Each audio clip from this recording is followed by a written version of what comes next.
Students, आज के इस वीडियो में हम चर्चा करने वाले हैं तीसरे आंग्ल मैसूर युद्ध के विषय में, जो कि अंग्रेज़ों और मैसूर राज्य के बीच 1790 से 92 के मध्य लड़ा गया। अंग्रेज़ी साम्राज्यवाद की परंपरा के अनुसार अंग्रेज़ों ने 1784 की मैंगलोर की संधि को केवल भविष्य में होने वाले युद्ध के लिए केवल एक विराम का समय ही माना। यद्यपि 1784 के पिट्स इंडिया अधिनियम में यह स्पष्ट कर दिया गया था कि कंपनी कोई नया प्रदेश जीतने का प्रयत्न नहीं करेगी, फिर भी लॉर्ड कॉर्नवालिस ने निजाम तथा मराठों की टीपू विरोधी भावनाओं से प्रेरित होकर 1790 में टीपू के विरुद्ध एक त्रिगुट का निर्माण कर लिया। टीपू सुल्तान भी अच्छी तरह से जानता था कि मैंगलोर की संधि मात्र एक खोखला युद्ध विराम है। भविष्य में होने वाले युद्ध को मैंगलोर की संधि नहीं रोक सकती। ऐसे में उसने भी विदेशों से सहायता प्राप्त करने की कोशिशें शुरू कर दी। इस तृतीय आंग्ल मैसूर युद्ध के कुछ प्रमुख कारण थे जो इस प्रकार हैं। पहला है, मैंगलोर की संधि से दोनों पक्षों का संतुष्ट न होना।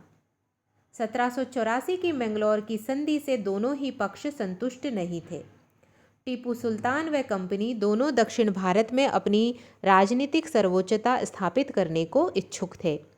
टीपू सुल्तान जैसा महत्वाकांक्षी व्यक्ति 1784 की संधि से नियंत्रित नहीं रहना चाहता था, अतः दोनों पक्ष ही युद्ध का पुनः प्रारंभ होना अनिवार्य मान रहे थे, इसलिए वे युद्ध की तैयारी में व्यस्त रहे।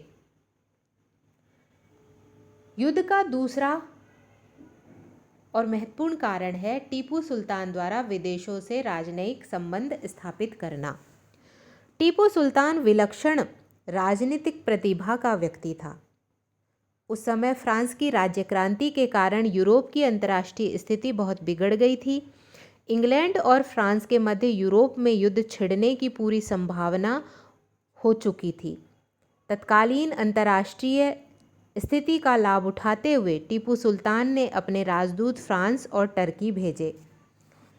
हालांकि दोनों देशों से उसे सहायता के आश्वासन अवश्य मिले, परंतु सक्रिय सहायता नहीं प्राप्त हुई।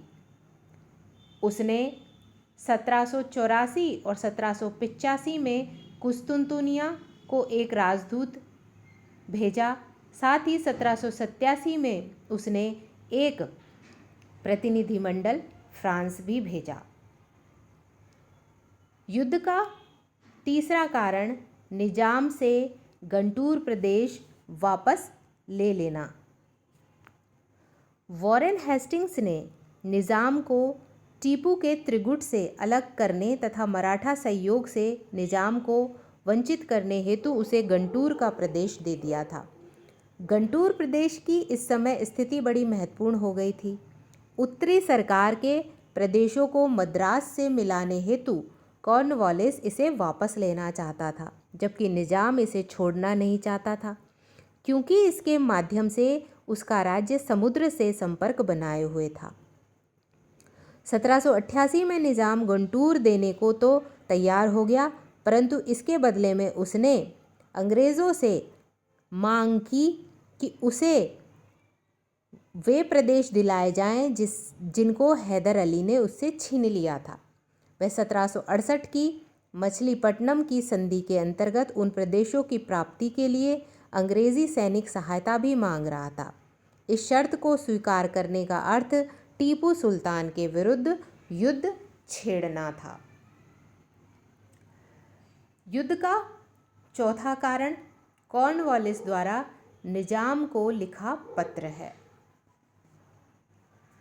जब निजाम ने अपने खोए प्रदेश प्राप्त करने हेतु कॉर्नवालिस से सैनिक सहायता की मांग की, तो कॉर्नवालिस ने निजाम को एक पत्र लिखा। उसमें उसने लिखा कि कंपनी सैनिक सहायता तो निजाम को दे देगी, लेकिन वह सेना अंग्रेज़ों के मित्रों के विरुद्ध प्रयुक्त नहीं होनी चाहिए। उसमें कॉर्नवालिस ने अपने मित्र राज्यों के नाम भी दिए। उन मित्र राज्यों में टीपू सुल्तान का नाम नहीं था। जब टीपू सुल्तान को इसका पता चला तो वह युद्ध के लिए अपने आप को सज्जित करने लगा। युद्ध का पांचवा और तात्कालिक कारण है टीपू कोचीन रियासत को अपने अधीन मानता था। ऐसे में त्रावणकोर के महाराजा ने कोचीन रियासत में स्थित जैकोट तथा क्रंगनूर के किले डच्चों से खरीदने का प्रयत्न किया। टीपू ने इसे अपनी सत्ता में हस्तक्षेप माना। उसने अप्रैल 1790 में त्रावणकोर पर आक्रमण करने का निर्णय किया।